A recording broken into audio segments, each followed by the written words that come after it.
好，另外不少人喜欢玩扭蛋，现在有一款录音机扭蛋真的可以录音。有民众分享，他妈妈就用扭蛋去录音爸爸打呼的声音，非常逗趣。好，按。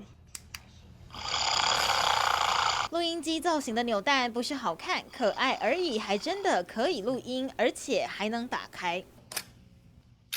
民众把画面 PO 上社群，引发网友热烈的回响讨论。很多人都想知道到底在哪里扭得到。有人就说在北车地下街看到有很多，也有人分享在西门町扭到，也有人网购买得到。日本还有不同的颜色，小小的 CD 放进去再录音，真的好有趣。不过也有人提醒要注意音量，不要被吓到了。